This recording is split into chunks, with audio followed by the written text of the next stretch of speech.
Good evening civil engineers. आज हम estimation and costing में आपको नई टर्मिनोलॉजी बताने वाले हैं। इसके प्रीवियस लेक्चर में हमने पढ़ा था कि व्हाट इज एस्टीमेट, एस्टीमेट क्या होता है और एस्टीमेट को करने के क्या पर्पस होते हैं, आखिर हम एस्टीमेट क्यों करते हैं, हमको ऐसी क्या जरूरत पड़ती है, सिविल इंजीनियरिंग में इसका क्या काम है।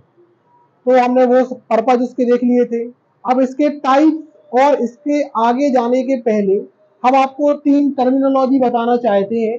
पहला है आपका कारपेट एरिया, दूसरा है आपका प्लिंथ एरिया और तीसरा है आपका बिल्ट अप एरिया। आपको ये तीन एरिया पढ़ने हैं।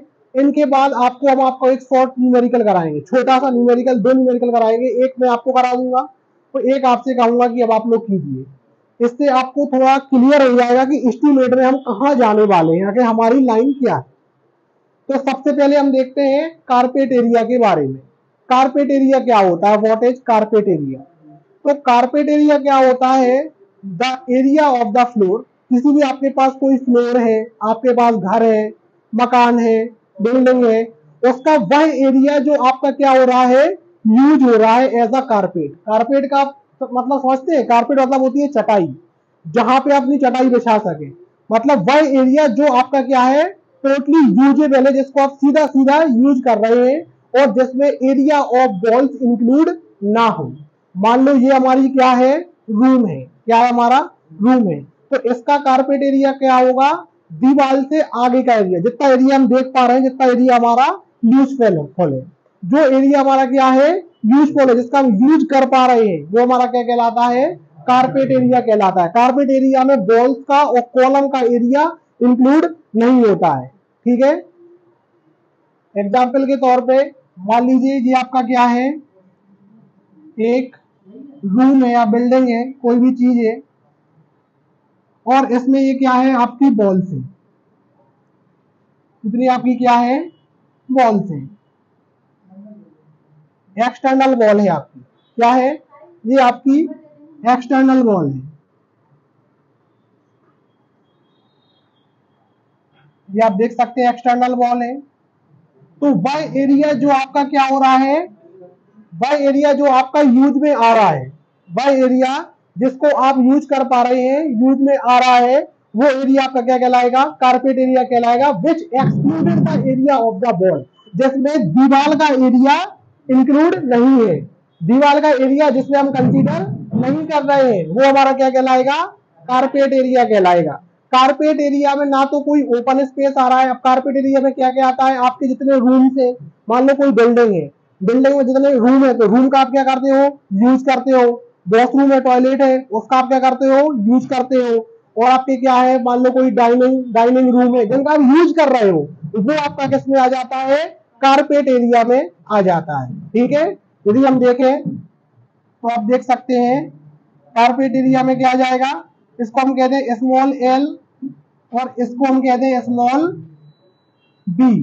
तो कारपेट एरिया में क्या हो जाएगा, L into B, small L into small B, ये आपका क्या आ जाएगा, कारपेट एरिया में आ जाएगा। अब आपके क्या होते हैं, स्टेयर केस होते हैं।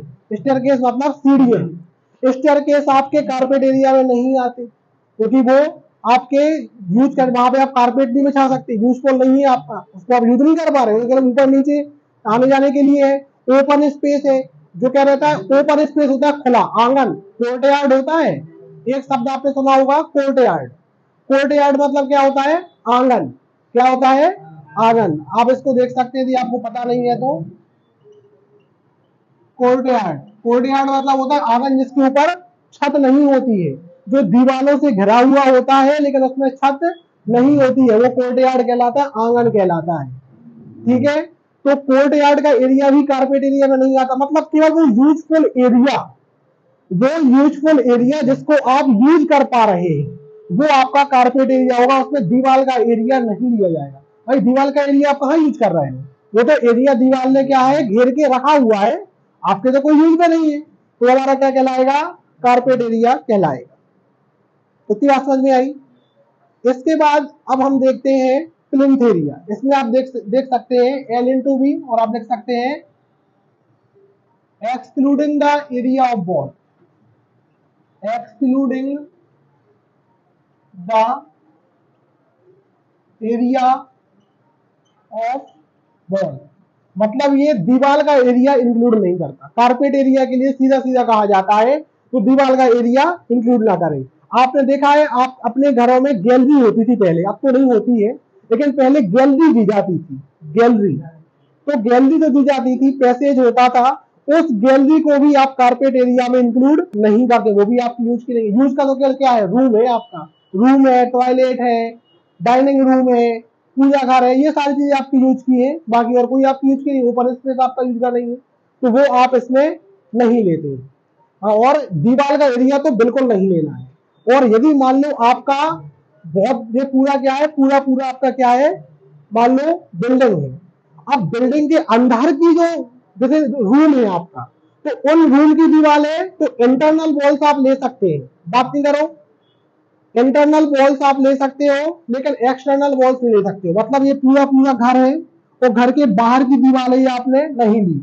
अब अंदर मान लो यहाँ पे कोई आपका रूम बना होता, ये रूम होता, यहाँ पे आपका क्या होता, दूसरा रूम होता, या आपकी किचन होती, तो इनकी दीवारों को आप ले लेते, लेकिन बाहर की दीवारों को आप नहीं लेते, तो ये आपका क्या हो जाएगा, कारपेट एरिया हो जाएगा। अब इसके बाद हम आगे आते हैं प्लिंथ एरिया। प्लिंथ एरिया किसकी बात करता है, the area including carpet area and also including the area of the wall. जो कारपेट एरिया को तो इंक्लूड करता ही है, मतलब प्लिंथ एरिया में कारपेट एरिया तो है ही, और साथ में क्या है, आपका वॉल का एरिया भी है, तो वो आपका क्या कहलाएगा, प्लिंथ एरिया। मान लो यहां से लेके यहां तक आपकी डायमेंशन क्या है, कैपिटल एल है, ये आपकी कैपिटल एल, और यहां से लेके यहां तक आपकी क्या है, कैपिटल बी। तो आप देख सकते हैं कि हमने यहाँ पे दीवार का एरिया भी क्या किया है, इंक्लूड किया है भाई। अब बाहर से बाहर हमने लिया है, तो ये हमारा क्या कहलाएगा, capital L into capital B, ये हमारा कहलाएगा प्लिंथ एरिया। बात समझ में आई, बात समझ में आ रही है या नहीं, ये आपका बहुत इंपॉर्टेंट है, बहुत इंपॉर्टेंट है in the face of estimation and costing. यदि आप एस्टिमेशन और कॉस्टिंग की बात कर रहे हैं तो आपके लिए plinth area small L into B, sorry carpet area small L into B, plinth area capital L into B, ये बहुत इंपॉर्टेंट होने वाला है। इसमें हम क्या लिखेंगे कि area including the area of the wall, including the area of wall. इसमें आप क्या इंक्लूड करते हैं, एरिया ऑफ वॉल, दीवार का एरिया आप क्या कर रहे हैं, इंक्लूड कर रहे हैं। लेकिन प्लिंथ एरिया में ना तो आपका टेरेस का एरिया मतलब छत का एरिया आता है, ना आपका कौन सा आता है, कैंटिलीवर वाला एरिया आता है, बालकनी होती है। अब बालकनी यदि आपकी क्या है, कैंटिलीवर है, कैंटिलीवर मतलब समझते हो, झुकी हुई, मतलब एक साइड से फिक्स है और दूसरी तरफ से फ्री है। ये आपकी मान लो दीवार है, कैंटिलीवर मतलब क्या होता है, ये कि यहां से तो फिक्स है लेकिन यहाँ पे कुछ नहीं है, ऐसी होती है ना आपकी बालकनी, ऐसी होती है, यहाँ पे आप लोग खड़े हो जाते हैं, यहाँ खिड़की लगी रहती है, आप लोग देखते रहते हैं, ऐसी होती है बालकनी। इसमें यहाँ पे तो फिक्स होता है एक तरफ और दूसरी तरफ आपका फिक्स नहीं होता है। तो जहां पे कैंटिलीवर वाला केस आता है वहां पे प्लिंथ एरिया यूज नहीं होता है, मतलब कैंटिलीवर वाली चीज प्लिंथ एरिया में नहीं ली जाती। प्लिंथ एरिया में केवल आपका क्या लिया जाएगा, वह एरिया लिया जाएगा जो आपकी छत से ढका हुआ, क्या हो, छत से ढका हुआ हो, आप पूरा पूरा देख सको, और दीवालों के सहित, दीवालों के सहित, उसको आप क्या कहते हैं, प्लिंथ एरिया कहते हैं, including the area of the wall. Plinth area हमेशा 10% से 20% ज्यादा होता है, 10% to 20% more than carpet area. Carpet area से 10% से 20% हमेशा ज्यादा होता है प्लिंथ एरिया। आई बात समझ में, प्लिंथ एरिया आपका हमेशा कारपेट एरिया से 10 से 20% ज्यादा होगा। अब हम बात करते हैं तीसरे एरिया की, बिल्टअप एरिया। बिल्टअप एरिया आपका क्या होता है, इतनी बात समझ में आ रही कि नहीं आ रही, बिल्ट अप एरिया आपका वह टोटल एरिया होता है जो कारपेट एरिया को भी समेटता है, प्लिंथ एरिया को भी समेटता है और साथ में एरिया ऑफ टेरेस मतलब छत वाले एरिया को भी वो आपका समेटता है। वो टोटल पूरा पूरा एरिया होता है जितना आपने बनाया है, जितना आपने क्या किया है, बिल्ड किया है, बनाया है। बिल्डिंग में या रूम में या कहीं भी आपने जो कंस्ट्रक्शन किया है प्रोजेक्ट में, जो पूरा पूरा आपने क्या हुआ है, बनाया हुआ है, तो उसको हम क्या कहते हैं, बिल्ट अप एरिया कहते हैं। बिल्ट अप एरिया से आप समझ सकते हो बिल्ट, बिल्ट मतलब बना हुआ, जितना आपका टोटल बना है तो वो आपका क्या कहलाता है, बिल्ट अप एरिया कहलाता है। तो बिल्ट अप एरिया में आपका क्या आ जाएगा, carpet area, carpet area plus area of wall plus area of terrace, मतलब पूरा पूरा आपका एरिया आ गया, चाहे वो बालकनी हो चाहे कुछ भी हो, जितना आपका बना हुआ है वो पूरा पूरा उसने कवर कर लिया, तो आपका क्या हो गया, बिल्ट अप एरिया हो गया। ये 3 एरिया आपको याद रखने हैं। This is very important for estimation and costing, मतलब एस्टिमेशन और कॉस्टिंग आप कर रहे हैं तो ये आपको बहुत इंपॉर्टेंट है। और इन तीनों टॉपिक पे बहुत बहस होती है, जितने बड़े बड़े बिल्डर आए, इंजीनियर्स आए, साइंटिस्ट आए, उनने इन तीनों पे बहस जरूर की है और सब लोग अपना कुछ अलग ही अलग बनाते हैं। अब कुछ लोगों ने क्या बनाया, आप लोग कहीं कंफ्यूज ना हो जाएं, कहीं कहीं प्लिंथ एरिया और बिल्ट अप एरिया को एक ही बोला जाता है, कहीं कहीं प्लिंथ एरिया और बिल्ट अप एरिया को क्या बोला जाता है, एक बोला जाता है कि इसका क्या सिनोनिम्स है, जबकि ऐसा वास्तव में नहीं है। कहीं कहीं क्या होता है, कारपेट एरिया को फ्लोर एरिया बोला जाता है, फ्लोर मतलब जो आप यूज कर रहे हैं फ्लोर में, कहीं कहीं ऐसा बोला जाता है। अब और क्या आया, अब इसके बिल्ट अप एरिया के बाद एक और आया सुपर बिल्ट अप एरिया। क्या आया, सुपर बिल्ट अप एरिया।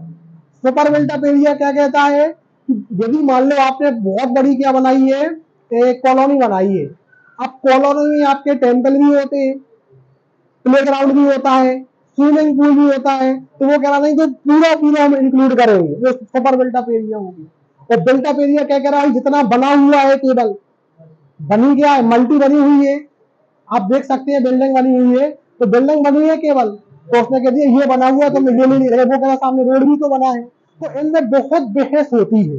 और क्या होता है, जब आप बहस के अंदर जाएंगे तो आपको हर जगह कहीं ना कहीं कुछ ना कुछ चीजें आपको वेरी करती हुई मिलेंगी, वेरी मतलब चेंज होती हुई, हल्का सा आपको डिफरेंस जरूर मिलेगा। इसलिए आपको कंफ्यूज नहीं होना है, आपको इतना याद रखना है कि वह एरिया जो हम यूज में केवल ले रहे हैं और एरिया ऑफ वॉल को हम नहीं ले रहे हैं, उसको हम क्या कहेंगे, कारपेट एरिया कहेंगे। जिस एरिया में हमने एरिया का of wall, area of wall को भी साथ में ले लिया है और केवल कैंटिलीवर वाले पोर्शन को मतलब नहीं लिया है, वो प्लिंथ एरिया हो गया। और प्लिंथ एरिया 10 से 20% ज्यादा होता है कारपेट एरिया से। क्वेश्चन ये जरूर पूछा जाता है कि कितना ज्यादा होता है प्लिंथ एरिया, या कारपेट एरिया प्लिंथ एरिया से कितना कम होता है, तो 10 से 20% होता है। तो 10 से 20% हमेशा आपको याद रखना है। और बिल्ट अप एरिया वो टोटल एरिया जो आपका बना हुआ है वो आपका क्या कहलाता है, बिल्ट अप एरिया कहलाता है। ये आपका क्या होता है, हमेशा आप जब भी जहां जहां जाएंगे आपको हल्का हल्का वेरी मिलेगा, हल्का हल्का चेंज मिलेगा। कहीं हर व्यक्ति एक सी बात नहीं बोलता है, क्योंकि मैंने आपको बताया कारपेट एरिया में मान लो आपका ये आपके जो एक्सटर्नल वॉल्स हैं ये इंक्लूड कभी नहीं होती, लेकिन इंटरनल वॉल्स आपकी कभी कभी इंक्लूड होती है। इंटरनल वॉल्स आप इंक्लूड कर लेते जो अंदर की चीजें हैं, जिसमें आपने बाथरूम की वॉल्स हो गई, रूम्स की वॉल हो गई, डाइनिंग रूम की वॉल हो गई, ये आपने इंक्लूड कर ली। लेकिन आपने क्या किया, इसके अलावा पैसेज गैलरी आपने इंक्लूड नहीं की, स्टेयरकेस आपने इंक्लूड नहीं किया, कुछ इंक्लूड नहीं किया है, किचन इंक्लूड किए, किचन तो यूजफुल है वो आप इंक्लूड किया। जबकि बिल्ट अप एरिया में चाहे स्टेयरकेस हो चाहे बालकनी चाहे कुछ भी हो, सब कुछ आप क्या कर रहे हो, इंक्लूड कर रहे हो। तो ये आपको 3 हमेशा याद रखने हैं, कारपेट एरिया, प्लिंथ एरिया और बिल्ट अप एरिया, ये बहुत इंपॉर्टेंट है, देख लो इसको।